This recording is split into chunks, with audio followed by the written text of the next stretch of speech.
welcome to the Fit Dads podcast. I'm Brad Thompson. As always, I'm joined by Ryan Dutton, and today we're joined by Jess Avill from Love to Latch. Jess is a passionate breastfeeding counsellor who has supported countless new parents through one of life's most intimate and challenging journeys. Jess combines evidence-based insights with practical advice, helping families navigate the highs, the lows, and everything in between when it comes to breastfeeding. From the science behind lactation to the day-to-day realities that mums and dads face, Jess is here to cut through the myths, highlight the facts, and give actionable guidance that can genuinely make a positive difference to any mum's breastfeeding experience. Lovely. There we go. Very excited to have you on. This is a bit of Thank you. a left field one for us, Ryan, isn't it? Because without sounding too crude, we don't often talk about boobs on this podcast. Oh, wow, yeah. It's not a Fit Dad's podcast, it's something that doesn't come up a lot, but we're really interested. As soon as Brad recommended you as a guest, I thought, this is fascinating because we've both been through pregnancies, seeing our missus breastfeed. I've got my own questions for my missus as well, as I'm sure Brad has. But we want to get to know, obviously, like what the ins and outs are, and you have a whole career around this. So I'm sure there's more than we can even imagine. So looking forward to it. Thank you. I mean, talk us through it, Jess. Where did it start? What brings you sat in front of us? My eldest is 7, and when I was breastfeeding him, I got hit with challenges straight away. They didn't really know what challenges were, what I was facing. I thought a lot of it was normal. He was really sick. The latch wasn't working. The pain was unbearable. It was just unbearable. And I remember speaking to my midwife that came to the house, said, something's not right here. This is really painful. She manoeuvred him round. There you go, love, do that, that's fine. I thought she was feeling your breast, and I was thinking, what's she manoeuvring around? I was like, okay. No, so she got Miles and manoeuvred him round and just went, here you go, that's fine, do this, do that. Gave me so much information. Obviously, I had 2 hours sleep, so I was like, oh, right, yeah, okay. And then she left, and obviously forgot what she said because, it was 100 miles an hour. And then he was really sick and he was not putting on weight. And anyway, cut a long story short, I ended up going privately, and he had a cow's milk allergy. So he said to me, look, which again was like a minefield. I think now, even things like everywhere is vegan options, but then, so he's 7 now, so nearly 7 years ago, it was just this minefield of dairy-free. I had to go dairy-free and soya-free as well. Anyway, and said to me, right, if you want to carry on breastfeeding him, you're going to have to cut this out your diet completely. They gave me a couple of flyers and told me to look on this website, and again I just didn't really know where to start. Is that everything from cheese to any dairy products? It was literally, so there was even in bread they put in what's called soya lectin or lecithin or something. Okay. And that is, I had to cut out dairy and soya. So in basically every single item of food, it had this soya thing in. So it was really, really hard. There was one shop in Sheffield that was this famous vegan little shop, and I remember going in there and just saying, I need everything, because I just need to start from butter, bread, just everything. So anyway, and whilst he was dairy-free, I was still getting this pain, and I researched online about this thing then that was called tongue tie. Again, it's a bit more, well known now. But then I was thinking, gosh, tongue tie, maybe he has tongue tie because something is still not right. So then I again had to go private because again the wait for the NHS was just far too long, and when you're in pain and you're breastfeeding, a day is long, never mind 3 weeks. So went private, had his tongue tie released. So he did have tongue tie? Yeah. And I had mentioned it to the helpers before and the midwife, and they were a bit like, oh, no, it's fine. He's not, it's just, you'll get used to it in a way. Anyway, and had that cut, and he was fine, and it was just, so I felt like I'd gone through the mill with quite a lot of different things.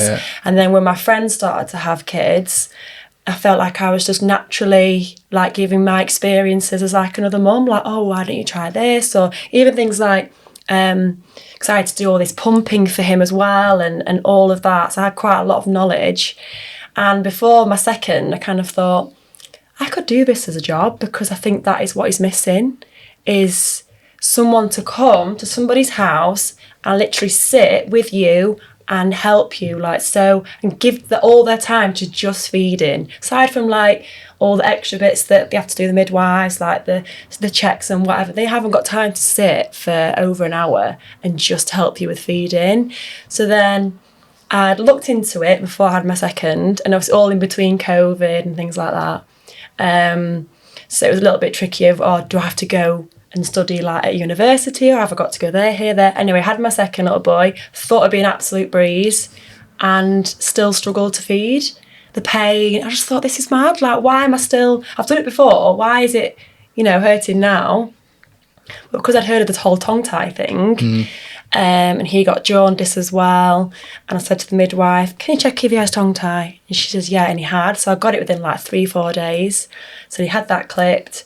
And then, yes, and then again, like I was one of the first people out of my friends, and I've got a lot of siblings as well. So I was the first out of all the siblings to have kids.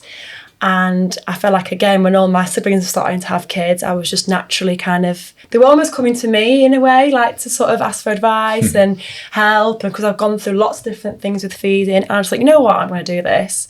So I studied to do it, and it's the best thing I ever did.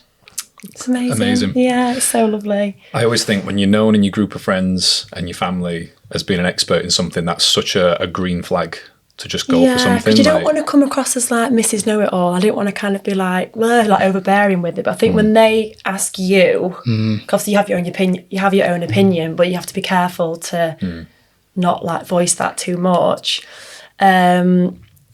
But yeah, when they were coming to me and asking me for advice, it was really nice. I thought, I'm obviously doing something right for them to ask me. So I thought, yeah, I'm going to do this. Just going back to the tongue tie stuff, just so I guess everyone knows what that is like. What is tongue tie, and how does it stop kids breastfeeding? So without going into the scientific side of it all, because all the words, I can't even probably pronounce them myself. So under your tongue, you have like a little bit of skin. And if you're tongue tied, the bit of skin can be further forward than what it normally is. So basically, it then affects how a baby can effectively latch onto the breast, which affect things like pain when feeding, draining the breast effectively. So yeah, that is it's not always the case when people that have got pain. But if things that have been improved and changed, like latch positions and other things I've looked at, if there is still pain, then you have to consider them. Maybe they have got tongue tie then. Does it, when you say pain, is that pain for the mum? Like, yes. Yeah. So if the baby's not latching properly, it becomes a very painful experience. It's the pain. I can see how you're saying it, you're like reliving it a little bit. I think I've got PTSD from it. Like, you never forget that pain. And I think, sadly, if you do get the pain, you don't forget it. Okay. And I think because there are a few old wives' tales where people say that they've got to just toughen up. And that's not the case. Okay. Yeah, it can feel a bit strange at first. I think when you've never done this like thing before, you've never fed a baby, and then this baby's all of a sudden like on your nipple, you probably think, oh gosh, this is a strange feeling, but it shouldn't be toe curling. And yeah, that is definitely, when all things have been assessed and they've all been sorted out, then if it's still not right, then it's definitely a case of checking the tongue tie.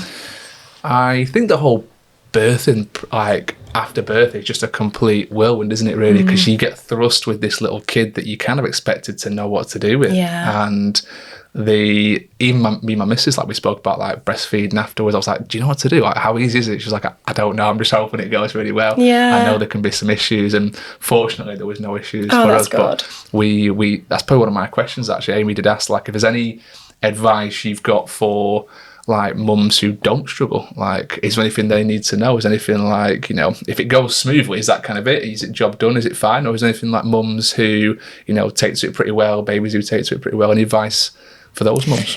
So the mums that, first of all, round of applause, because they've obviously done something right. Okay. Because it is, more often than not, sadly, mums do struggle. If you haven't struggled so far, then that is amazing. Basically, keep doing what you're doing. It's just obviously be mindful that when your time comes to stop feeding, to do the right thing, and then you'll have the best breastfeeding journey ever. Yeah, she's 3 now, so we're not. Oh, yes, you've done it. We'd be a little bit worried, and I guess that's another question. Like, is there any rules on like how long you should breastfeed for? Because you see, like, and then you see it in the movies, right, where you got like a 5-year-old and they're still breastfeeding and stuff, and you're like, it's a bit weird. Like, what is the kind of general consensus around how long a kid should breastfeed for? I think as long as it doesn't affect their sleep and your sleep, and you're happy, because obviously everyone's got their own opinion on it.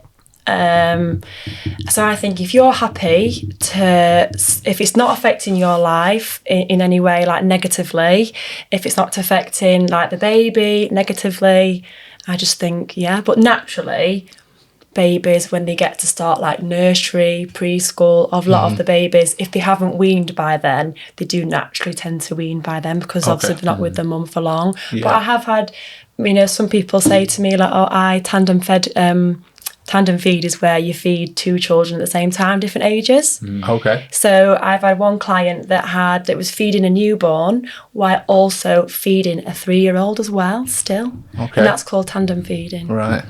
So some people are quite happy to embrace that. And again, that's amazing they can do that. I don't think I could ever have done that. I think my time was just, I would have not been able to do it. But some people can do that. So I just think if they've had a good ride, it's personal preference kind of thing. Yeah. I've got so many questions, I'm not going to lie. I'm ready. Seriously, my brain's gone like on 4 different tangents there. I suppose my first one is, what made you decide to choose to breastfeed as opposed to formula feed or combination feeding? So truthfully, I think it's because my mum she breastfed me, my brother and my sister. And I think because she gave me her positive experience of it, it made me think, oh yeah, you know what, if my mum can do it, I can do it. And I had one friend that I met when we were younger, and she breastfed her kids. She was like, her kids are a bit older than mine. I remember seeing like her with hers and how lovely it was and easy it was as well. Once she got past the few little struggles, I just thought, I want to do this. And I hadn't really thought that I was going to struggle with it, because again, I was naive to any struggles. Kind of thought, I'm just going to do it. Like, didn't even give it a thought of like, what if I can't? So I just thought, I think definitely from my mum. I didn't even know people did struggle before, like Amy. We had friends who their kids didn't breastfeed. I had one family friend, and they had a premature baby and they just never latched on. So it was always tricky for them trying to get the baby fed and stuff. But I didn't know it was a thing, honestly. I had no idea that was like, I thought every baby just breastfed and that's the way it was. But I think it is quite important to breastfeed to a certain degree if you can. Because there's nutrients, isn't it, that's in the breast milk that can help brain development and stuff like that. I even say to, like, so I meet a lot of people that are, women that are pregnant, and they're a bit like, I'm not sure whether I want to breastfeed or bottle feed. I don't really know what I want to do. So look, even if you want to bottle feed, something that you can do now is you can harvest your colostrum. Do you know what colostrum is? No. I feel like it rings a bell, but I'm not. So your colostrum is what you have in your breast before baby is born. So basically when the placenta is born, it is birthed, that's how your milk comes in. Eventually that activates like the milk to come in. So your breast, some mums, when they're pregnant, they feel they'll say, my boobs are leaking milk, but it's not necessarily like milk, it's the colostrum. So what you can do is from 36 weeks, you can what's called harvest it, which basically just means you can collect it, you can hand express it. And so I say to them, look, okay, even if you're not sure which you want to do when baby is here, something that you can do now, which is would be amazing for baby, is collect colostrum into little syringes, like feeding syringes, pop your name on a little sticky note and the date when you did it, pop it in the freezer, and then just forget about it until baby's born.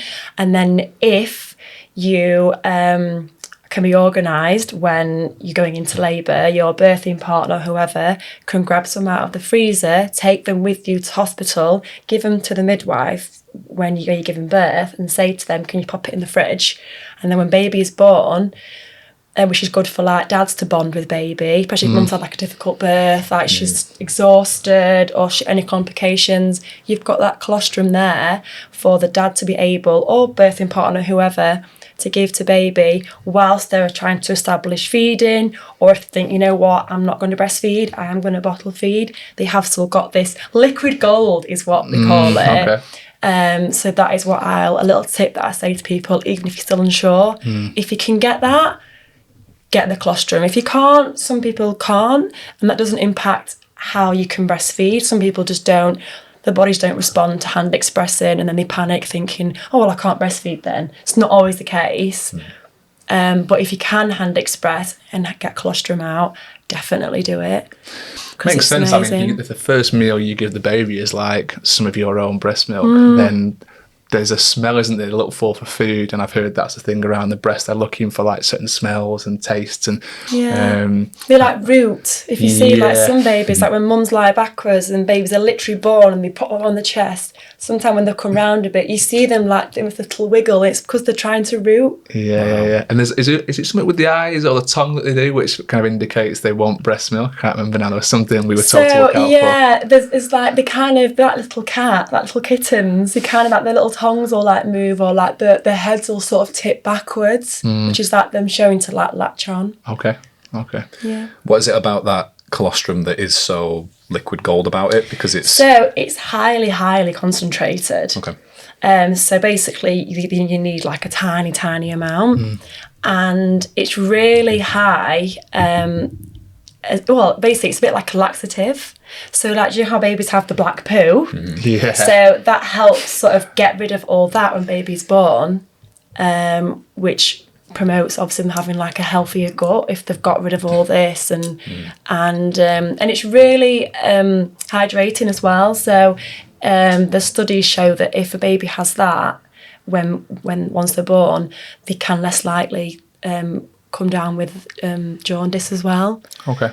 Which I wish that I'd done with my second, because he had jaundice, because I didn't have any colostrum, so I couldn't give him. So I think maybe if I'd have had the colostrum whilst I was establishing breastfeeding, he might not have had got jaundice. Wow. Did you not do the colostrum because you couldn't get it, or you just didn't know about it? I didn't know much about it. I think it was that I didn't know much about it. Again, like I'd heard of it, but I wasn't really told by my midwife or health visitor.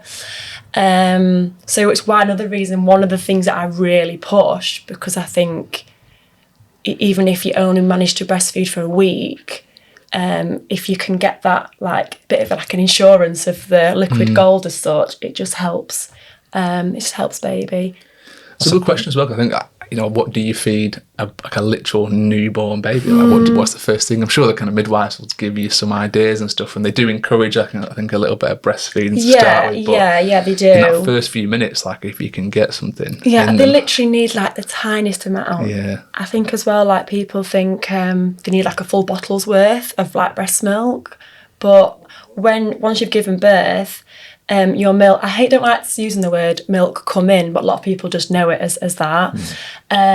Sometimes your milk doesn't come in for, a few days, and then people will panic thinking that they're not creating enough milk, but it can take a few days for the milk to sort of come through, especially if someone's had a C-section as well.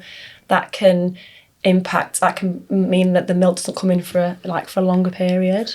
Yeah, I suppose that makes sense if there's almost like natural triggers of the body. And it's that because the placenta isn't born that way, it's born through the belly, which can, not always the case, but it can impact like how well, milk can come in as such. Apart from the miracle of my son being born and experiencing that my lasting memory is how massive the placenta is. It was huge, and I'm like, what? That is insane. I missed all that. I was nearly passing out on the side after the birth. I was like, yeah, you didn't go down that end, did you? Like, I listened to that on a podcast, and I was like, neither of you did you? No. No, I was pregnant. I was worse than the missus after the birth. That's one thing that I would love to see someone give birth. I think because I've got 2 sons, and I think, I might not get that opportunity. I mean, maybe we put out the. I said to my sister, now, like, to ask Mum, you've got to ask me to be your birthing partner. Like, I would love it. I'd absolutely love it. I suppose that's an interesting one about birthing partners as well. Like, obviously, me and Ryan were both birthing partners respectively for our other halves. What can birthing partners do, whether that is other halves, whether that's mums, whether that's friends? I think there's to have a conversation before the birth, because when a mother is giving birth, from my personal experience, you don't really know. You're just in this frame of mind of, get this baby out of me. And I remember saying to my mum, because my mum was my birthing partner the second time round, Mum said to me, what do you want to do in terms of, like, do you want any pain relief or whatever? And I was like, no, you know what? I'm going to go in with it, with nothing, because my first, I had to have all sorts. Because wasn't your wife forceps? She was, yeah. Because my little boy was the same. So all that, like, having to do the epidural and maybe C-section or maybe that, I had all of that similar thing. Okay. So I had in my head that this time round, now I was going to try and do it, if I could, this way. And I remember getting to the hospital and I had the gas and air. My mum was, bless her, she was like rubbing my back. Are you okay, love? And I swore at her. And I said to her, Mum, just get me something. And she was like, well, you said that you didn't want anything. And I didn't, I didn't want anything. But in that moment, I was just like, I don't care. Like, I'm in so much pain. So I think if you can have a conversation with whoever's going to be there with you, if you just say to them, look, I don't want this, or I do want this. And then, because my mum knew that I didn't want to have any extra pain relief, at that moment I probably would have taken it. But Mum was like, no, you don't. You said that you didn't want that. But obviously if you do want it, it's fine. She was a bit like scared of me in that moment. Yeah. But definitely to have a conversation beforehand so that you can almost be the voice. Because again, sometimes mums are just in this frame of mind where they're just, if they're doing things like hypnobirthing, they're focusing so much on that everything else are just zoning in on what is happening to their body in that moment. One of my beefs when we were going through the like hypnobirthing side of things is just the name's quite misleading, I found, and I appreciate this is, we're not here for that in terms of the birthing process, but have you ever had that feedback before, that hypnobirthing, people sort of standoffish it a little bit because they think, what is it? I actually don't know what hypnobirthing is. What is it? So hypnobirthing is sort of to help you with, again, I don't fully know the professional side of it all, but from what my friends have said, and again with my clients that I've worked with, they've said that it helps them. So again, like, some people will start in labour by having contractions. Some people will start labour by water's breaking. Some people's labours are induced. Some people have C-sections. So it's a little bit kind of depends, I think, on how your birth starts out. But from my clients that have started off with, say, contractions, they said that it helped them sort of regulate them, like their breathing, and almost feel in control of their body whilst they were going through those first stages of sort of contractions. Again, I don't fully sounds very much like yoga in a way, where you're doing these movements, but then things are happening, but you're trying to control your breath work and being very cognizant of, like, not letting, like, the pain get out of control. I think it's that. I think it's to help mums feel in control and sort of be aware of what is happening to their body, I think. I can imagine it's quite a skill, that. You probably got to go to classes, I would imagine. Yeah. Probably similar to Jess, where my wife Amy said explicitly, like, I don't want any extra pain relief. Definitely don't want epidural. I've said before, we had a home birth, and I was the reluctant voice because I wanted it to be all right. And she's like, do not let me have an epidural. I don't want one. I'm like, okay, love, okay. Yeah. And then she sort of switched a little bit, but like, I want that epidural right now. And I'm like, Oh, dear me. Did she have it? No, she literally. Okay. I don't really Was think she that had a because choice. you said like no? You told me. Did you stand your ground, or was she like in the moment? I need it. Stood as ground, but obviously we were at home as well, so I don't. Sometimes it can be a bit too far on. Like I was a bit too far on. So now, obviously, if you kind of forget what it was like now, I think, I'm glad that like, you know, he arrived and he was safe and fine. But if I ever had any more children, I think I would have to have some, because I think I've done it now, and I will not do that again because it was bad. And I think that I probably would be more open to whatever next time round. But I feel like, yeah, if you can have that understanding of, I don't want this, it's good that you said to her, no, you know, let's not. And obviously she was happy with that, which is good. I don't think we had much of a birthing plan. I feel like having this conversation with you two, I realised how organised you two were, but we just went in there. Honestly, I wasn't organised. We're not. No, I feel like because, again, with my first, I didn't think it would happen how it happened. Yeah. So I was more open to anything happening. I was probably a bit scared if I had to have a C-section because of like horror stories and things like that. And yeah, so that was the only part that used to worry me, is that if I ever had to have a C-section, it wasn't what I had planned. But then with my second, because so much extra things happened that I didn't think would happen, probably like with your wife, she had to have lots of different things go off with her. Maybe if you had another one, she'd probably be like, look, anything's going to happen here. It's best you kind of just be like, right, as long as baby arrives and it's healthy, I'm not bothered.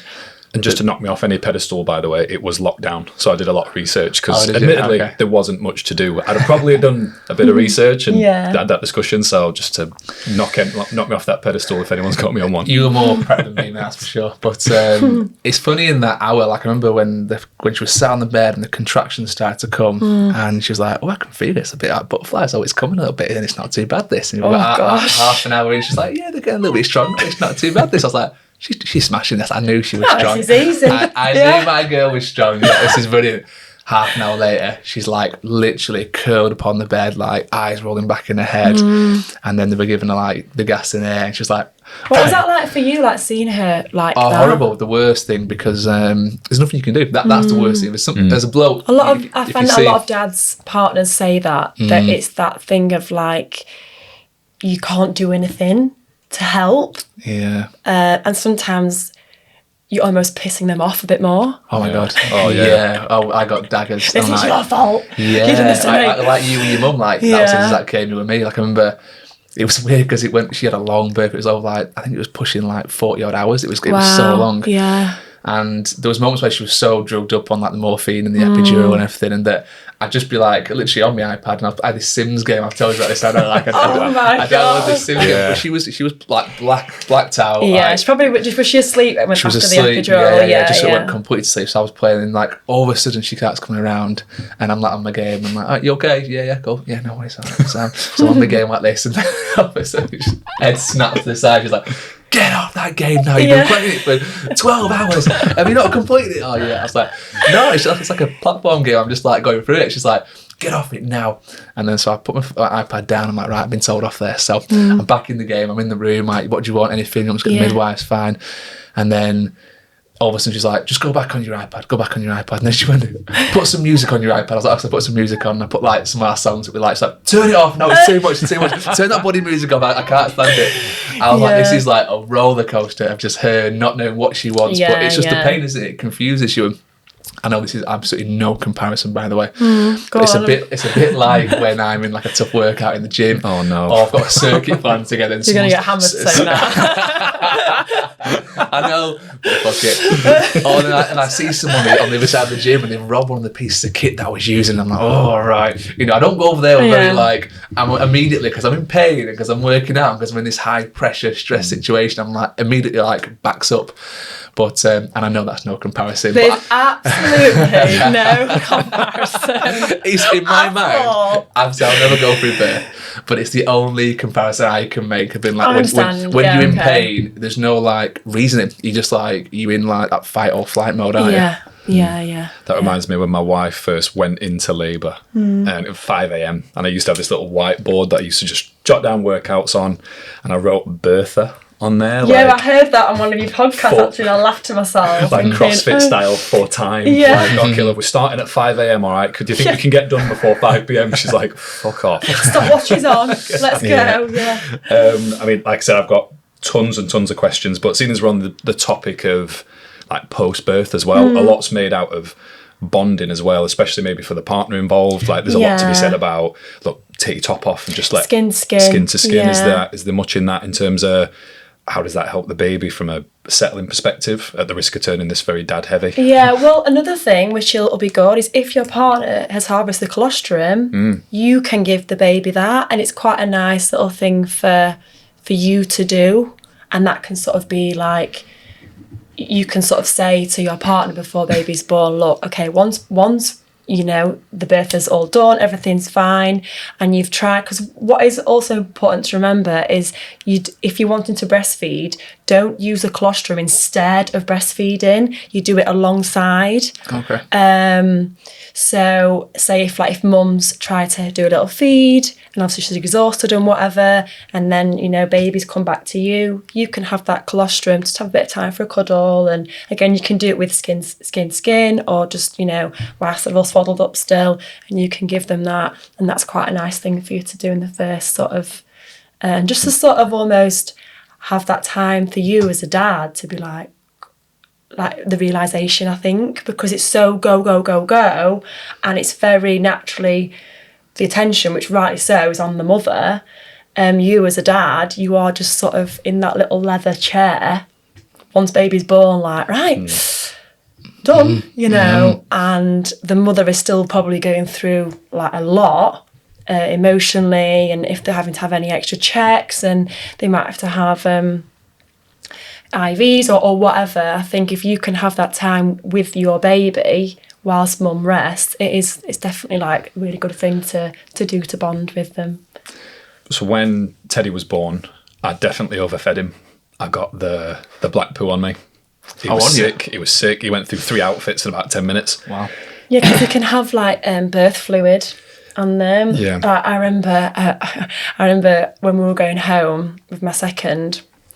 You obviously have a little going home outfit, don't you? And you do like, you probably won't realise this, but women, you get a little going home outfit, or like when they're first born, like you had home birth, the first little outfit and all this. I remember my other half putting him in his car seat and sort of swinging him up to put him on his arm, and he just went bleh, like that, and it was all the birth fluid and whatever. I was so cross because it was his going home outfit. Oh no. And yeah, babies can sort of get that a little bit when they're born. Because I think I suppose my struggle was, well, how do I know when he's had enough? And it turns out I just gave it him, and then he vommed, and I'm like, oh great, shit, what do I do now? Yeah. And then he pooed, and I'm like, oh right. And I just felt so. But it's a good thing that he was pooing. Yeah, but at the time, even though I might have known this, like I've never been so overwhelmed in my life. And like for context, even though we had Teddy at home, we had to go to the hospital just to get Amy sorted out anyway. Okay. But that's a very polite way of saying get Amy sorted out, by the way. So sorry if you're listening, love. And I remember whilst they were in the hospital, I'm like, I feel so useless. Mm-hmm. Like I feel like I don't know what to do, and I just almost want to be like. But do you know what was really good is that you weren't useless because you went with her. Mm. Like that was like you probably didn't even realise that, but you went with her, so you were supporting her and you were doing what was your kind of part in it. So you probably didn't even realise that probably have helped her, but by you being there like emotionally and going through it with her, you will have been doing something important by just being there. Oh, she got VIP ambulance service. I was just like trudging along behind in car. Oh, yeah. Like, Who had the baby? You had the baby? Oh no, Amy took Ted in the ambulance with her just to, she got VIP front at queue, and I'm trying to park, having an existential crisis. And it does get you thinking. Where you been, Brad? I've parking hour. I've been honestly, I've just been crying in car. Yeah, we're going a long way. Like, traffic. One thing I'd love to talk to you about, Jess, is some mind-bending facts about breastfeeding, because I've heard that, am I right in thinking the mum can personalise the breast milk depending on, so it really got me thinking about when you said tandem feeding as well. So when I say personalise the breastfeeding, it's more giving the baby what vitamins they need. Am I right in thinking that? Yeah. I'm baffled by that.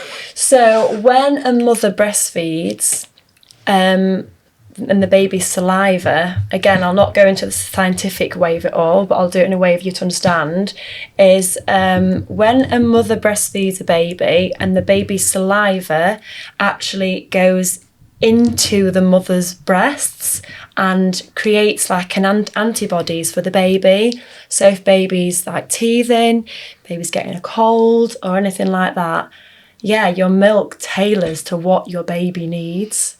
Which is like bizarre, isn't it? Like, it's so osmosis, don't they? But it's obviously fluids moving one way and another way through the breast, out of the breast and into the breast. This is what it is. It's like glands and like. But the fact then that it tailors. I assume all that happens like in the breast or the nipple, like all these kind of little things happen, so it tailors it to the baby and what they need. That's fascinating. It just reminds you the human body is just so wild, isn't it? What we do, just without even thinking about it. And then if you tandem fed, your body would know if you were feeding a newborn or like, for example, the 3-year-old. That's mad. Yeah. So it's almost knowing whose turn it is. And your body's, that's insane. I mean, some mums that I've had, one lady that tandem fed before, and she had one boob for the newborn and one boob for her older child. But I've heard of some mums that just do both for both children.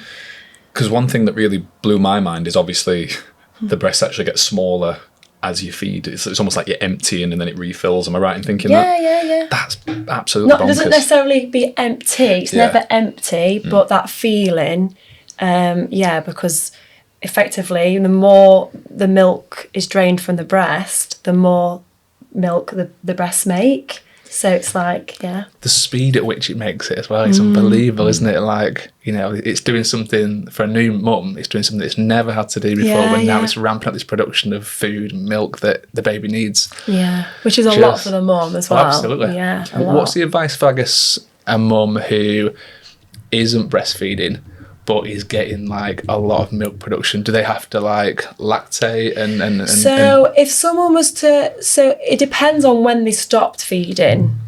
Say if a mother gave birth and they just didn't want to breastfeed, they may not have that feeling of full milk. They may a little bit, but they may not have that feeling of like instant like, whoa, like my breasts are really full from milk, because you haven't actively drained the breast by feeding with a baby. So that first initial feed starts that activation again, and lowers so you may not have you may get it depends for each mother, but the mother may feel a bit of discomfort, and then the midwife, hopefully hospital, would say to them, right, just hand express a little bit, so it just relieves it a little bit, rather than effectively like say pumping the breast until it's completely like empty as such, and that again will create more milk, so it's a bit of vicious cycle.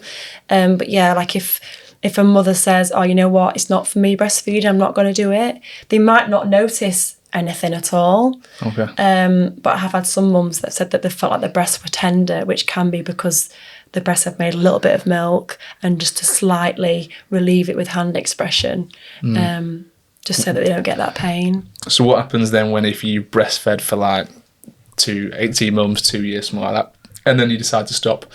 Is that a tricky process? I mean, I probably should know this, but I don't remember Amy really mentioned it. But is that again, hard for the mum? I think again, for my clients that come to me and say, because I get people that have been fine with feeding from the word go, but they're struggling to stop, and they don't really know, like, because it can be a bit of a minefield, because it could be if you fed your baby for 2 years.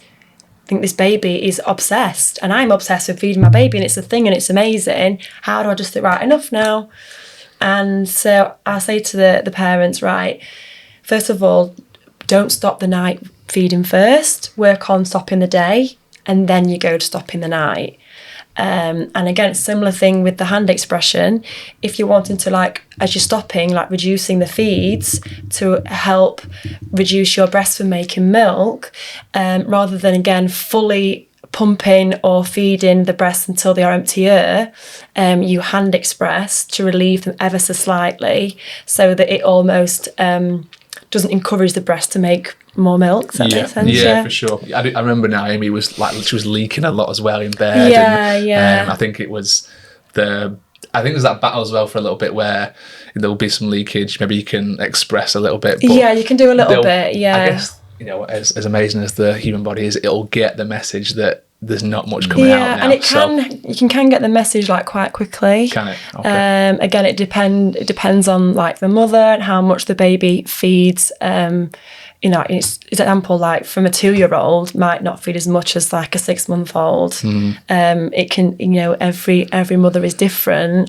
But I do say, like, for a little tip but basically I think for your own sanity, don't stop the night weaning first, because in the middle of the night, if you're stopping that feeding first, but they're still feeding in the day, they're going to be thinking, hang on, I'm sleepy, I'm scared, I'm cold, where's mummy? Yeah. Why can't I not feed at night, but I can feed in the day? It's a comfort thing for the baby. Yeah. Gets them to sleep better. Yeah. Just want to expand on hand expressing, if that's all right, Jess. Yeah. So when it comes to hand expressing, have you got any advice for people to either start doing that or transition into doing that, and I suppose benefits? Because I've seen people hand express through physically sat down and literally just pumping. Oh, I've seen a few like automated ones that feels a bit industrial cattle. So that's not hand expressing, that's pumping. So hand expressing is what it says on the tin is with your hand. And again, it's something that I say to mums, if you can learn to do that before you give, so you hand express, and that's how you get colostrum out.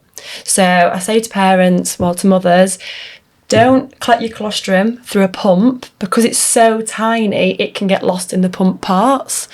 So if you're going to hand express, learn to do that before you give birth. And it's great because it helps with, like if you're wanting to stop feeding, if a mum goes out all day without baby and they haven't got a pump with them, if they can effectively hand express, it helps them to not get, you know, blocked milk ducts, mastitis and all the rest of it. Hand expressing is with a hand, not with the like hands-free pumps and electric pumps and whatever.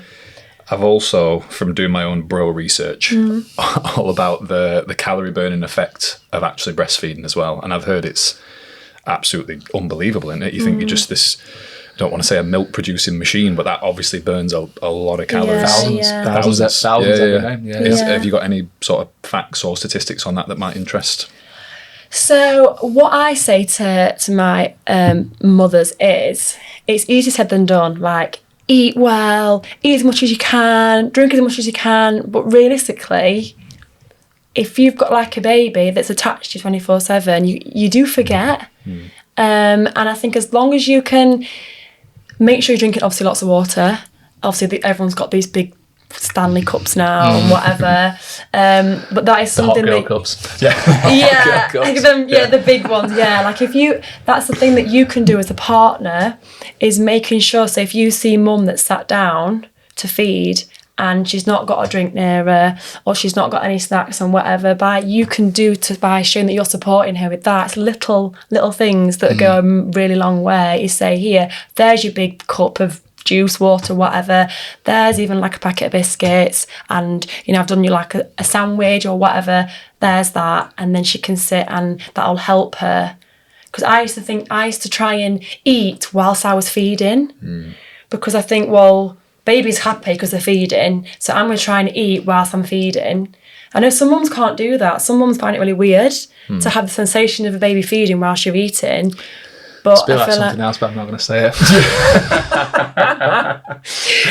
But so I say to them, like if whilst you're sat down, obviously because you go all the time, try and when you are sat down, or even if you're stood up and feeding, try and eat whilst you're feeding, because it'll almost remind you to eat. Because get into a nice habit. And it's like, you know, there's certain calories to have and whatever, but I just say to mums to kind of, because it adds to the pressure of, I must have this many calories and it'll not affect your milk supply drastically within like a day.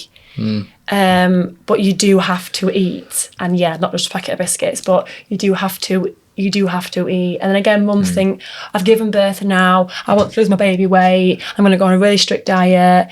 But realistically, like, you need to fuel your body with lots of goodness, because again, like, you're creating milk for your little one, and if you go on this really strict diet, it can affect your milk supply. I've just seen Ryan come alive then as soon as you mentioned like quality of diet and stuff. It was something earlier actually, but I think you're absolutely right. Like, and it's a bit like when you're in the pregnancy or in the birthing process, and you're this like ball of like tension. I think afterwards you have this idea that you're going to eat all the healthy stuff, but sometimes you just crave like I literally, anything. I've had a McDonald's, and I don't have McDonald's. Yeah. Like, I'm veggie, so I don't have like I had a veggie burger, but it was just like.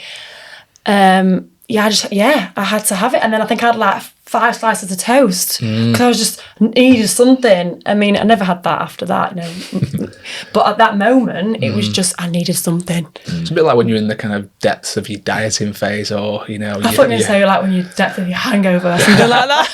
Hangovers. Anytime when you're super depleted and your body needs nutrients, like it doesn't have any sense of like what's healthy and what's not. It just wants calories and food. So I guess it's tricky for a mum to be like, right, I'm going to whip up a very nice, salmon with a tray bacon. You just want something quick. But that is what you can do as a partner. Of course, you can kind of say, look, like this is what I'm going to eat, so I'm going to do it for you. And again, there's little acts of service as such, like they do go a massive way to have a positive breastfeeding experience for the mum, because you just find like you're opening the fridge and you're just like, what can I have as such?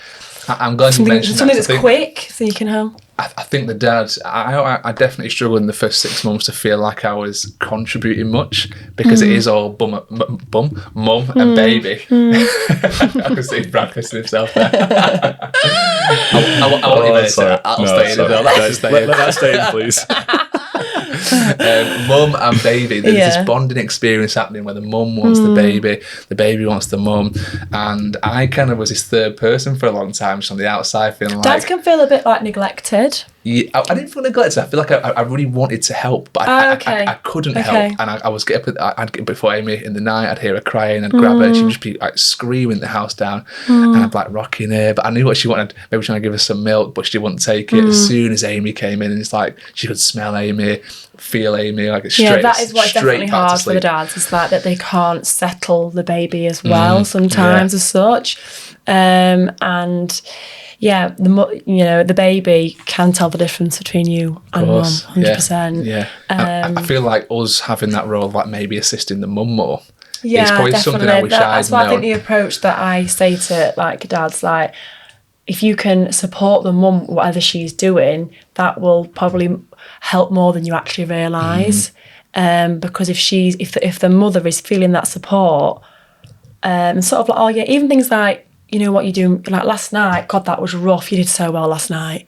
And she'd be like, oh, thanks, rather than, like hating you because you were snoring next to her. Or that you were just laid there like, can I help? No, right, fine. But if you acknowledge what she has done, it's not like, don't be over the top with it. You don't need to be like that. It's just, if you have a conversation of like, God, that was rough last night, like I felt for you. Are you all right? Do you want anything? Or do you want to make some breakfast? If you are there at that time, and those little things do definitely make a difference. You're like a little cheerleader to them in a way, because no one else is there day to day. You're the person seeing it all. I think as your mum, you don't really notice that. You don't think that people notice, and people normally don't notice that, especially if dads are going out to work, and if the mother is at home with the baby, it is just you and baby, and it's 10 o'clock, and you blink and it's 5:30, and you think, what have I done with my day? Well, you've kept your baby alive. That's what you've done. But I think mums worry or kind of think that, gosh, I've not done anything today. But if you can come home as a partner and say like, oh, what have you done today? She says nothing. Say, oh, you have done something. You've fed the baby, you've changed the baby, you've put the baby to sleep, and that is like more than what is amazing. So agreed. I agree. I think being that kind of cheerleader to your partner is something that even we know most blokes aren't in touch with the like emotional side and sensitive side, so they don't understand how much those comments make a difference. But I think that's great advice for dads. It is definitely. It really is. Do you mind if I lower the tone? Go on. Of course, mate. So I've reached out to a couple of mates of mine over the weekend, specifically male mates because I thought, what questions would they have? Like, few of them are new dads. And one question was, does the size of the breast affect milk production? Almost like the size of the muscles can produce more force. And I'm like, one, why are you curious? No, it doesn't actually. Doesn't? No. Oh, okay. So just because your partner's got massive boobs doesn't mean she's going to get loads of milk, because it's like, it's inside. So it's the milk ducts inside. So someone that could have really small breasts could have like loads of the milk ducts that create lots and lots of milk. So yeah, no, it's not. I think what we know, breasts are basically breast tissue and fatty tissue, aren't they? Most of them what you see, but the ducts, I would imagine, are right in the centre of that. It's like, they're like grapes. It looks like, if you see it, they looks like loads and loads and loads and loads and loads and loads of grapes in a way. Yeah. The other bro question was, Yeah. do you need to wash your boobs after every feed? No. Cool. All right. I'll pass that on to my mate. Wow, do you know what? No one has ever asked me that question. No, do you have to wash your boobs? I've got some interesting friends, Jess. Yeah. They're all very... They're great questions, those actually. Because if you think about it, I was like, your hands have touched like door handles, car doors, everything. But realistically, like, your breasts have been in your bra and have had like, breast pads on or anything like that. So no, you don't need to sterilise. Okay. Before the feed. I feel like if there is any similar style questions, would I you... feel like that's a very dad question. I feel like would like, think, it doesn't surprise me, but I've not very actually pragmatic, isn't it? Like, it's not practical at all. All boundaries covered. And they washed it. Love them, you wash your tits because... And again, like, my friend will be buzzing that I've asked that. I just want to sort of share a little bit when I spoke to my wife at the weekend about her tipping point, really, which was when my son sort of rejected her, because we tried breastfeeding initially and we tried the combination feeding, and then she relived the story whilst we were driving to Stanage Edge at the weekend. Oh, yeah. And she got really sort of passionate about it, saying, I remember it must have been week 9 and she's trying to feed Ted. She sat in a little feeding chair and he just kept turning away, just wouldn't have it. And at that point, I remember coming up with a bottle and saying, can I help? And I just remember, like, I didn't realise how much that affected her. Do you hear that a lot from mums who maybe do get not rejected as such? Because that's probably a bit steep. I think it's the guilt that they feel. And it's interesting because you kind of think, if maybe she should have had help by somebody like me, who she might have been able to do a couple more weeks. But what was it, 9 weeks, did you say? She's done 9 weeks is a long time. She's obviously struggled with it for. So you have to give her a little pat on the back for that. Because like 1 day, 2 day, 3 day, 9 weeks, she's done it for, even if it's one feed, she's done it. But yeah, mums, you do get this, because again, it's, I think with like Instagram and social media, everything like that, you see these, or if you're out and about, you see this mum that looks like she's fed so at ease, she's just got a boob out, no problem, whack the baby on.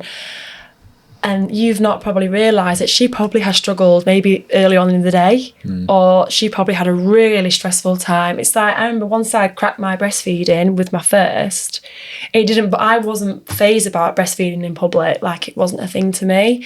I remember one of my friends saying to me when I was feeding Miles at a breastfeeding group, she went, can you believe that a few months ago you had like all them struggles? And I was like, no. So, but I think if someone doesn't see it, you think, oh, she's not had any problems. Yeah. But no, sometimes they have.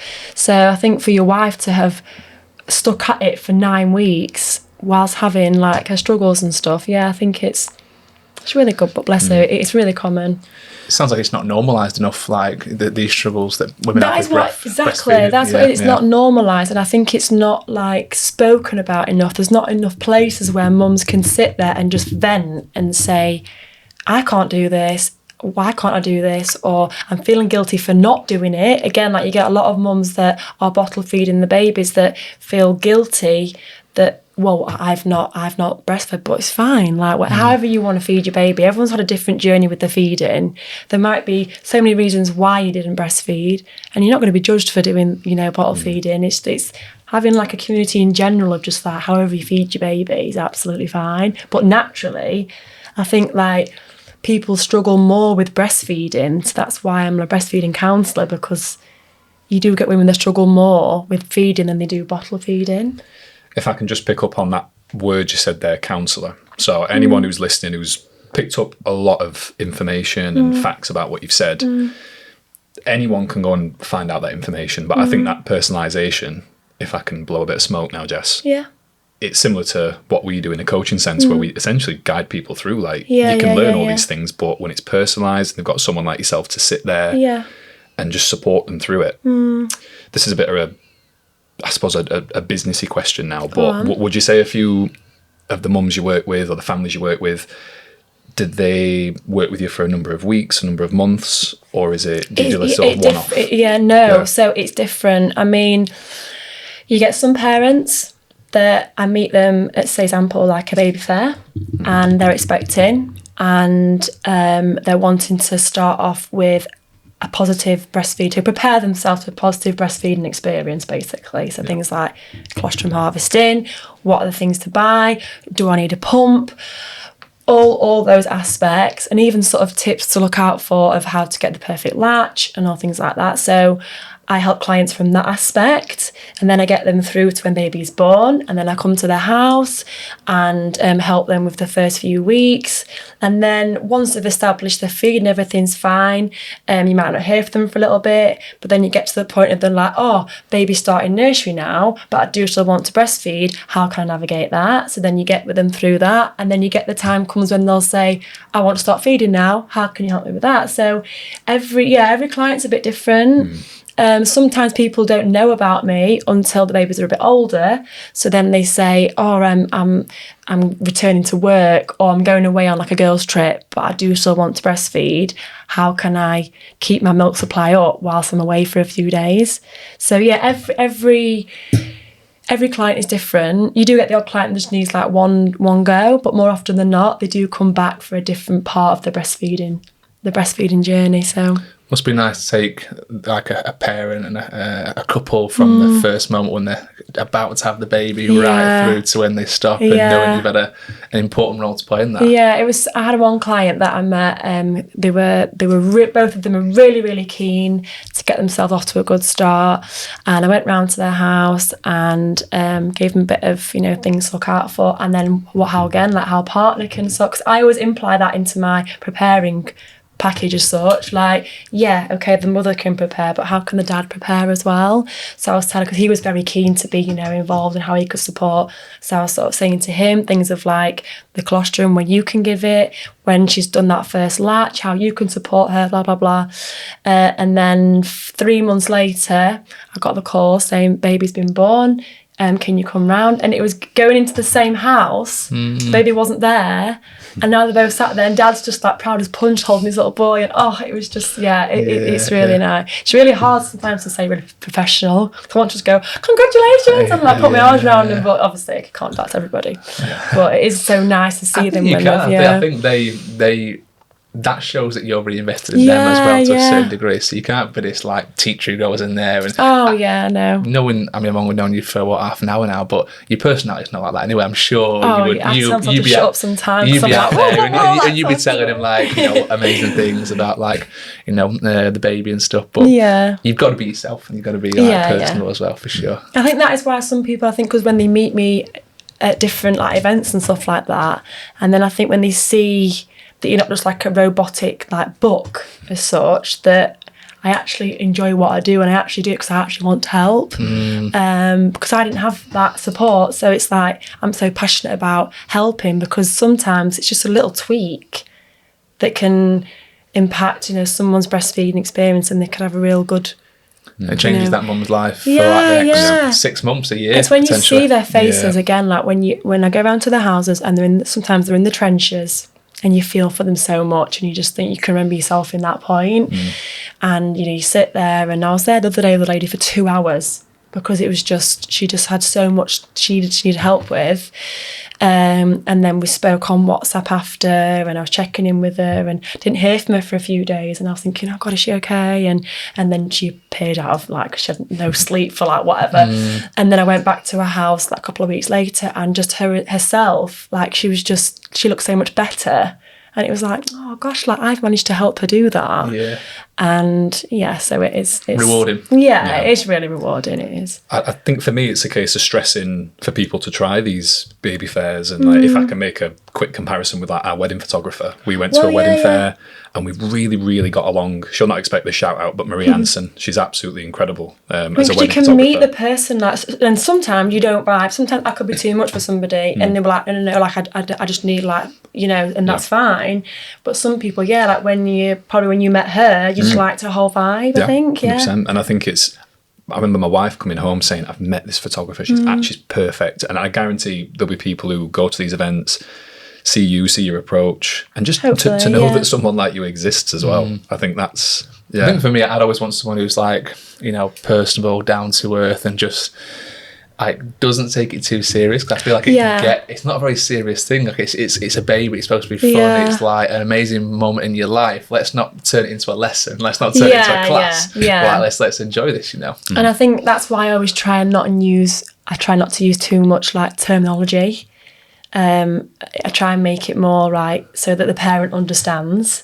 Because if you start saying all these textbook things, which I obviously know, but to make it more so that the dad understands, mum understands what it is, it makes it more sort of like personal, rather than very like textbook kind of teacher.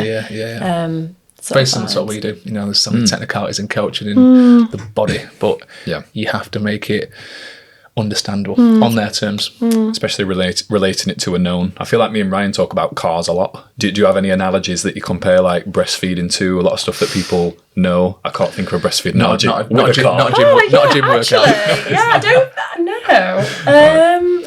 I feel like we're going to think of one by the end of today as well. There will be an analogy. What am I thinking? Something topping the oil up somewhere, isn't there? Oil change. There we go.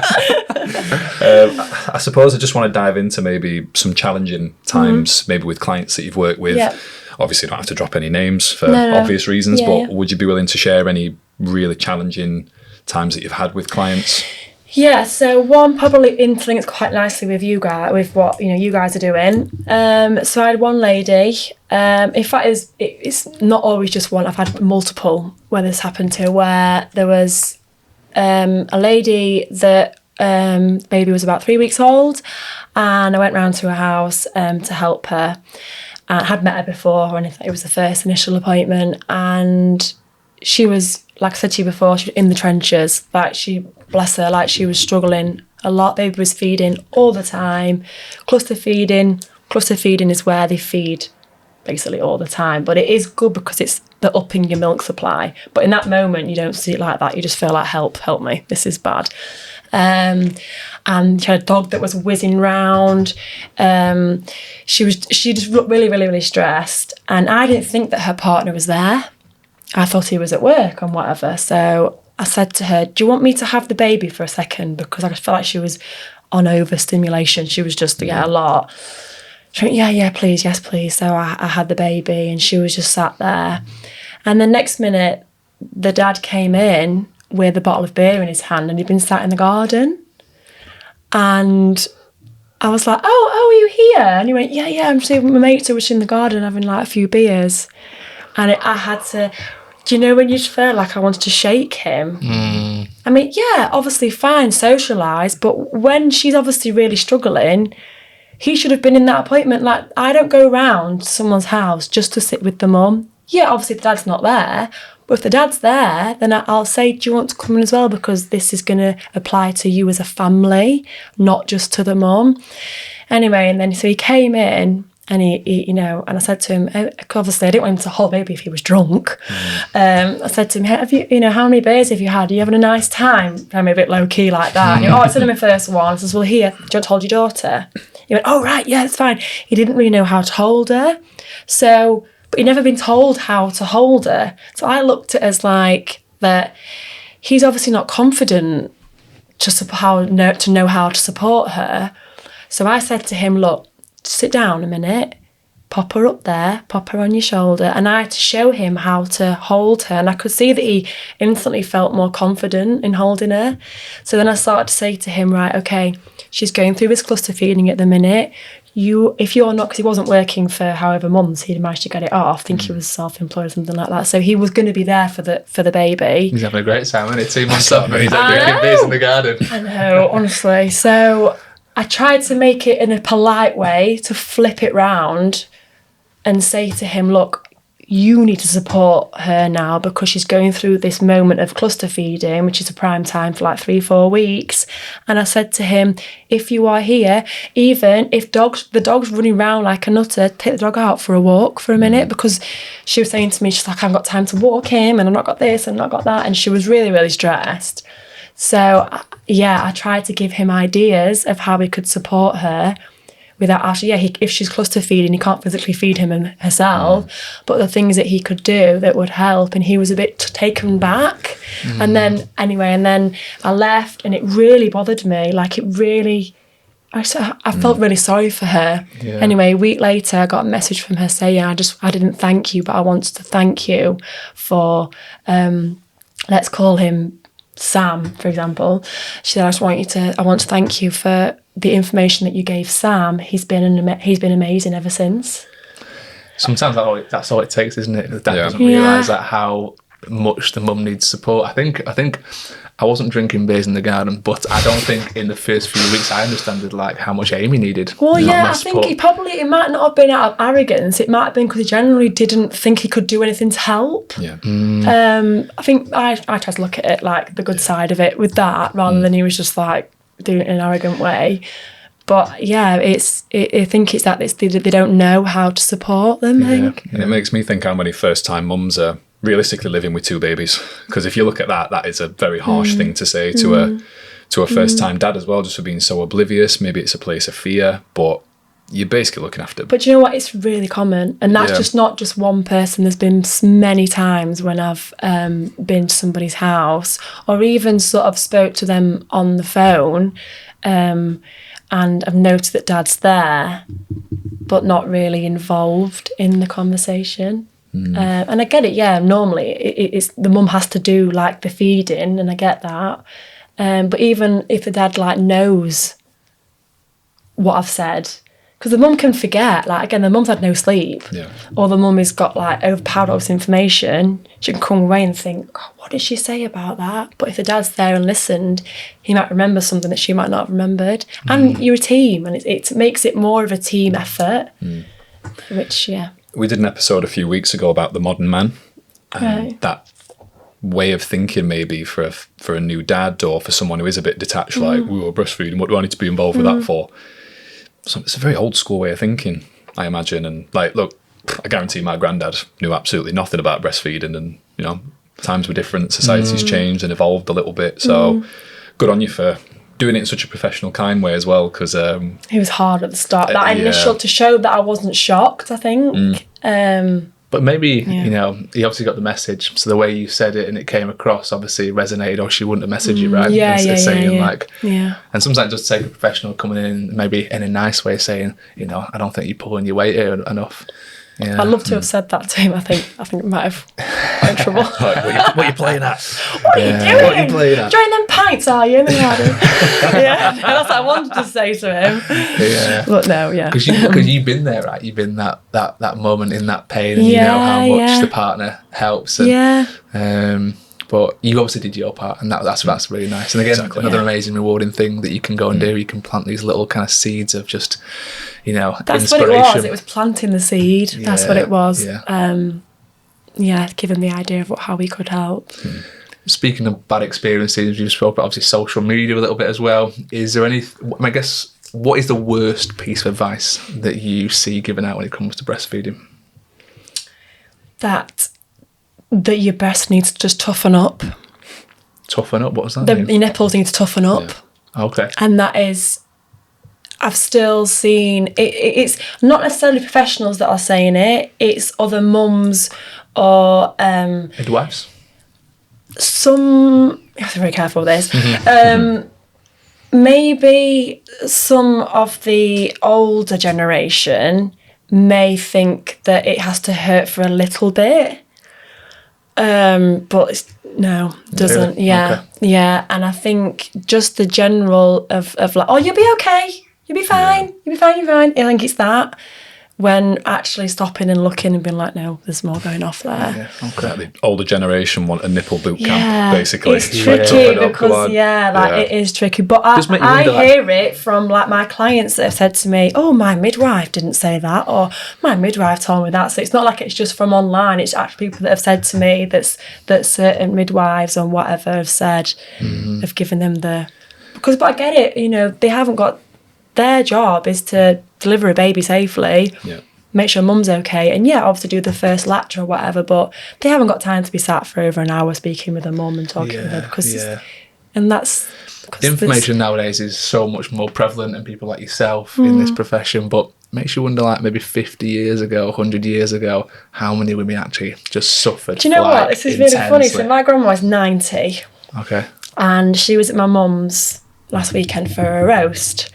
And I said to her, we call her Pam Mom because her name's Pam, and my cousin couldn't say grandma, so she said Pam Mom, so it's just kind of stuck. So I said to her, Pam Mom, I says, do you know when you were younger, because she breastfed 3 of her children, I said, but she has got a bit of dementia, so don't really know how much, but anyway, I said to her, did you like ever struggle when you were feeding? And she sat there and she's thinking, she went, yeah. I did, yeah. And I said, what did you do? Because obviously everyone's going to struggle. It's not like everyone's just started to struggle with breastfeeding. Everyone's always struggled to feed. Well, not everyone. Most people have struggled to feed. And I said to her, did you ever struggle? And she went, I used to get on with it, love. Yeah. And I was like, oh, God, but that was really sad. And because a lot of people are probably a bit younger then as well. I just think, oh gosh, she had to just get on with it. I think that's really sad. This is before probably they knew about tongue ties and operations and stuff like that. And even my mum said to me with my younger brother, she said when I found out about Miles having the cow's milk allergy thing, she said to me, I think your brother had that. She went, but also I didn't know. She went, he was just really used to scream. He used to doing the whole thing. We had wind and was sick. And she went, he probably had that, but I didn't even know about it. Yeah. I think, oh God, that's really sad. This is a very niche reference, so just bear with me. But it's okay.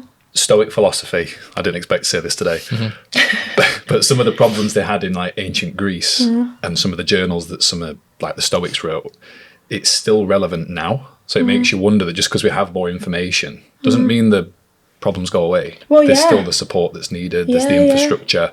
One of my questions are actually going to be quite early, Jess, about why is the wait so long? But I feel like you've covered that by treading very carefully, which I appreciate. I think it's because it's like things. There's more. There's like doulas now, hypnobirthers, sleep train. I think everyone is more aware of things a lot more, and I think also like the science behind things. It's things sort of like power pumping and how you can up milk supply and all without power confusing you. You're not getting away with that, Jess. Sorry. What's a power pump? So power pumping is what you can do to increase your milk supply. And there's different ways that you can do it. Every woman's different. But if a mother is if it's shown that the problem is low milk supply, you can use a pump, a power pump, after you've breastfed the baby, to pump to increase your milk supply. So it's called power pumping. Okay. I thought it was some machine that you got hooked up. It sounds like something you found in the gym, that, doesn't it? The power plate, the power machine. The vibrating power plate. But it's like, No, so it's called power pumping. Okay. That's, So. This is, again, another bro science question, just a pop culture thing. Do you have many dads asking if it's safe for them to try breast milk? Oh, I've got another question. Answer this one and I've got another one. Okay. All right. I think, I don't get dads say it, I get the mums. Really? If I give them that. Mum's saying, like, as a bit of a jokey way, like, they say to me, have you ever had anyone, like, give it to their partner?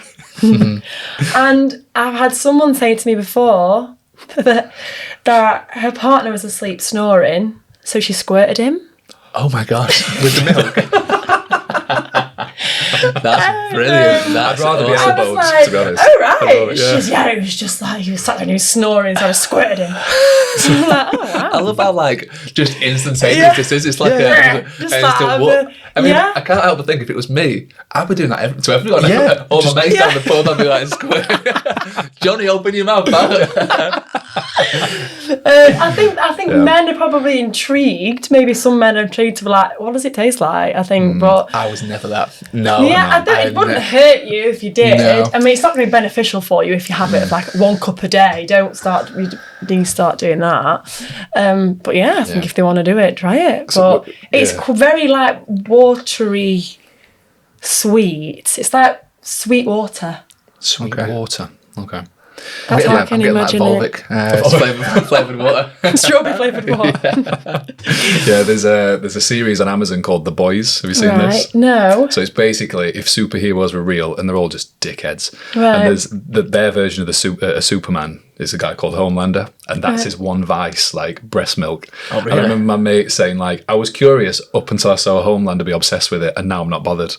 So yeah, There was a program years ago about the black market of breast milk. Right. Have you ever watched that? No. Oh, it was on like Amazon or something like. I'll be Vice. watching that tonight. Yeah, just type in that black market of breast milk, and it's women who get pregnant and they express and sell it mainly to like bodybuilders because there's this kind of What? I think you need to look into this. It's big. I've heard mums that do it for like donor, for like, I've heard that some mums pump breast milk to donate to women that want to breastfeed their baby but can't do it themselves, but not with. No, well, I think okay. it's been. I'm sure I read an article a few years back that basically said it's been disproven now. But I think there was a common theme amongst bodybuilders that female breast milk contained this thing that basically gets, obviously babies to like, big adults. Put on weight and stuff, yeah. And it contains certain hormones that are really good for muscle growth. Don't be getting any ideas. Yeah, no, I mean, as I said, I had no temptation anyway, but it was a fascinating documentary, and there was these people meeting in cafes, and she'd have this like carrier bag of like just different bottles, and like she'd be constantly like pumping in, and she was making quite a bit of money, I think. This lady, was. £3 pints. Yeah. I think they're more expensive than that. I mean, yeah, there's a huge like, I wouldn't call it a black market because I don't think it's illegal today, but it was just very underground. grey market. It was, I think it was in America, as it always is. Yeah, and I think they were meeting on like Craigslist, if you know what that is. It's just like a weird like site where you buy and sell stuff. Yeah. So yeah, it was fascinating though to see the guys, but the guys that were picking this milk up, a lot of them weren't the competitive bodybuilders, the one that looks really good. They were like just like amateur ones who just like were going to the gym. And one guy was like obsessed with it. He was like, he was fixated. He had to get his fix of breast milk, and this lady who he was picking it up off, all of a sudden stopped kind of producing, and he lost his shit with it, and like just started getting really like aggressive, and God. yeah, it was nuts. And I kind of think, well, maybe she got herself into this situation a little bit, but you, mate, are just like hooked on breast milk, so have a word with yourself. Come on. It was very odd documentary, but wow. I think you'd find it fascinating, considering you're in that kind of. I'm going to be googling that tonight. I'll find it. I'll send it. Yeah. Oh my God. I have semi-strong views on bodybuilding, and this is re-establishing my theories, Ryan. Yeah, So it just shows the lengths people will go to for like muscle growth as well, which is odd, isn't it? Like, I bet if they get like wind of like a craze, like maybe it was like a bit of maybe one guy was like, oh yeah, it's right, it's really helped me, and like, oh yeah, me too. And it's a bit like before all the science-based stuff came out, a lot of the bodybuilding world was Chinese whispers. Some guy had like, I don't know, like this. I mean, there's so many crude ones that I'm not going to go down the route of, but there's a lot of weird things in the bodybuilding world that people have tried to try and get them to produce like extra muscle tissue. And sometimes in the bodybuilding world as well, they're obviously on like, performance enhancing drugs, but everyone wants that extra 5%, 10%, the magic thing that's going to get them that extra bit of muscle and make them look amazing. People are willing to try anything. Yeah, for sure. When there's competition involved. Yeah, I feel like we just opened a new world for you there, Jess, to educate. Yeah, wow. Like the different clients, like different bodybuilding clients. God. Men coming to you saying, yeah, can you get any on the side? You might be the dealer picking it up off the women, supplying it to the gyms. Yeah. So I've got another co-host. Oh, Walter's just jumped up. Hello, Walter. He's getting a bit agitated now. I've probably got 2 more questions for Jess, Ryan. Have you got any other ones you want? No, I asked a few of mine early doors, obviously from the missus and personal ones. I wish I'd thought of some more bro science ones now, what I've brought to the table. Yeah, I'm sorry for lowering the tone, because I guarantee there'll be women listening who've never thought that, but the other half might have. But to be honest with you, I'm glad you've asked them, because like a lot of our audience is men as well, right? I've got 4 brothers, so yeah. And these are questions that blokes want to know. Like, so. And that's probably how my men's, I think, like the questions that maybe they come out with is, intrusive thoughts. When you're saying about what did that guy say about you have to clean the breast before they feed or something? Yeah, or the size of them makes them more efficient. Yeah. I suppose one of my questions were going to be, I stole this from Tim Ferriss via another guy we had on called Davey Burks, which is about a billboard. So if you could have a message on a billboard for any mum, family who wants to start breastfeeding, you can make it as long as you want, as snappy as you want, but what would that billboard say, Jess? I think it would say, reach out for help. It might make the world a difference. Beautiful. Love that. Beautiful. Short, that was snappy. that was quick. I just thought of that. So that was quite good. That'll be your new tagline. They're normally the best ones, If people sit and mull over it, I think they overcomplicate it. But if it comes quite instinctive, then that's fair. Yeah, and that's what it would be. Speaking of instinctive, this one is quite a challenge. We try and end on like a staple question, which you might be familiar with, which is about 3 words about your parenting experience so far with your 2 boys who sound very much like the one that I have. What was the nickname you used before the podcast? Can you say it on the podcast from the dinosaur maybe? Spot, that's right. Yeah. He's like Spot from The Good Hangover, my youngest. Even now he's got the like wild afro-y, like brown curly hair. He's like caveman baby. Yeah. But could you muster up 3 words, do you think, Jess, to describe what your experience as a parent's been like so far? Whirlwind. Mm-hmm. That's one word, isn't it? Yeah. Whirlwind.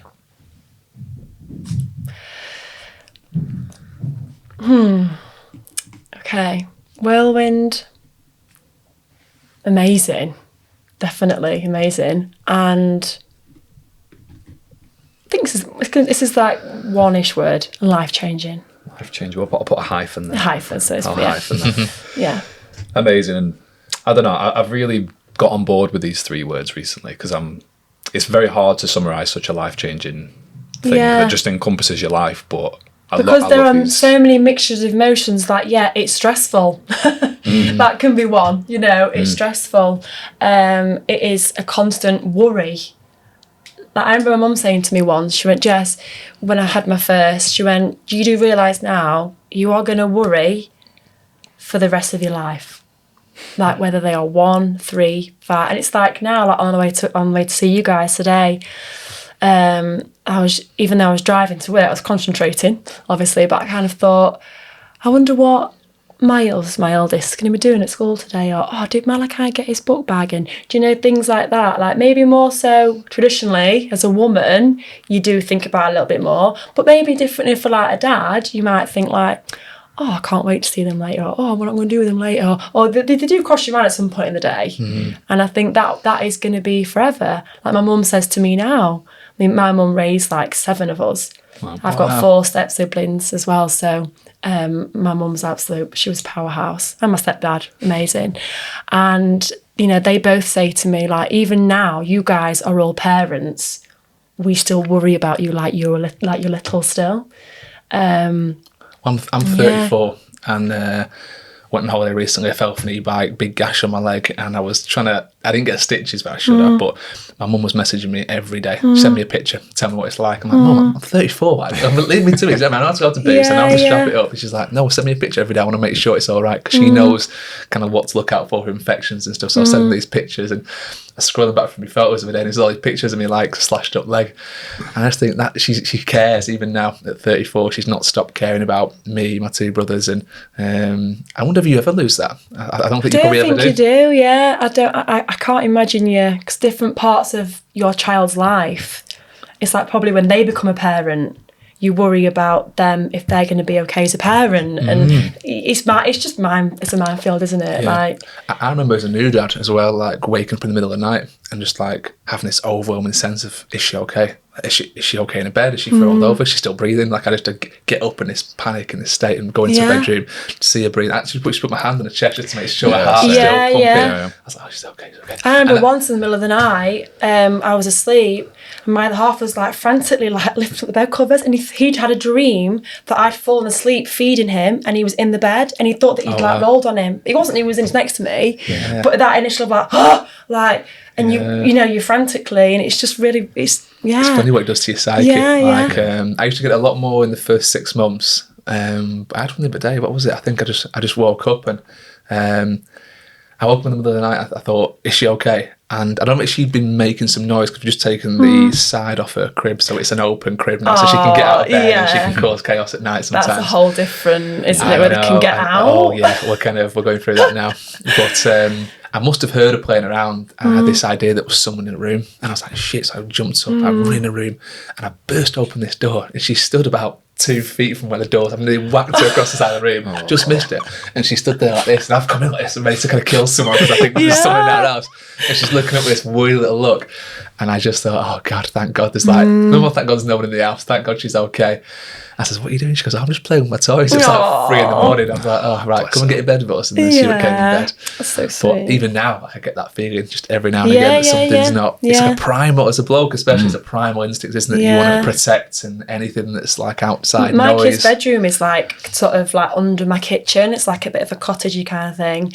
And sometimes, like when I'm in my bedroom, like opposite side of the house, I think, have like a little sudden little dread, like, God, if their bedroom was awful, but was set on fire, I wouldn't know. Obviously, the smoke alarm there, I would. But like, if someone comes into my kitchen, I'm not going to know because my kitchen's near their room, and that's you start playing every eventuality, don't you? Like you think the worst, don't you? Like you do. I mean, I've got my dog, so he'll end up, headbutting him or something if someone comes in. But that initial thought, you do. Oh yeah, I don't even want to delve into it, but I've been over every single eventuality, and I'm a bit of a natural kind of like pessimist, I think, in terms of certain things. So I like to think about every single worst case scenario and how I would deal with it.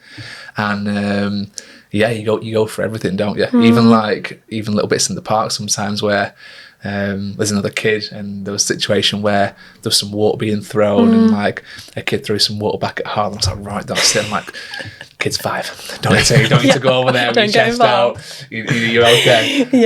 And you just get very protective over your kids, and I do have to kind of like catch myself sometimes. You will, honestly. It's like, again, like my eldest is at school. He came out of school yesterday to me, Mummy, do you know that today someone in my class got a pencil and stabbed me near his eye? Oh God.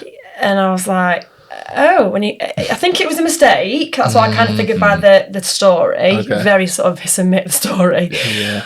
And I just kind of thought, do I speak to the parent? Like, do I bring it up? Has the child been disciplined? And then I was like, no. The teachers know. They've sorted it. It was an accident. But that initial of like, oh my gosh, like my child. Yeah, you start thinking about the worst case scenario. I forgot exactly. They're blind and look. You just. Oh, it's horrible, isn't it? I'm even getting it now, like just thinking about all the worst case scenarios. And you realise like how lucky even we are to have gone through life and not had anything like major happen, like to us, we're in good health, we're all right. Yeah. Like, it's a bit of a miracle, isn't it, with all the kind of potential hazards as a kid. Yeah. Against the odds, for sure. Yeah. But, I mean, Jess, I've really, really enjoyed today. I feel like I've learned loads. And I have, definitely. Yeah, and I feel like anyone who's listening who's mum, dad, soon to be mum and dad, someone who's had kids and just revisiting maybe for, their future grandkids, like, who knows? Like, if anyone wants to reach out and just say hello, or they've got any questions for you, or maybe even wants to, reach out and say, will you come and work with us? Yeah. Where can they find you? So on Instagram, probably the best place, because I always put in on information on there, little snippets, things like I said earlier, hand expressing, how to hand express effectively, little videos on there. So it's on Instagram. It is love to latch. It's like love.to.latch. I've also got a website as well. Lots of like my information on like the packages, a bit more about me and my breastfeeding experience. That's on there, and that again is love2latchuk.com. But yeah, and I'll be more than happy to answer any questions. And I am thinking about doing a bit of a specific thing on where I can speak to, like, example, dads, partners privately on how you can help your partner, especially if they're pregnant and you don't know how to help them. I've come into contact with a lot of dads recently, like baby fairs, clients and whatever, that have asked me questions how they can help. That'd be really cool. I think there'd be a lot of dads. I wish there was something like that for me to kind of have got involved with. There's not like that. There's not loads and loads of information, but like I said to you earlier, like it's like small things that you wouldn't really think, oh, that's easy, I can do that. But it makes a world of difference to someone's breastfeeding journey. So my brother is actually expected in January, so I'm going to send him this episode and get his missus to give you a follow for sure. Thank you. Getting prepped. Amazing. Jess, thank you so much for today. That's awesome. Thank really appreciate you. it. Jess, appreciate you. Guys, thank you for joining us on the Fit Dads podcast. We'll see you next one. See you soon. Woo.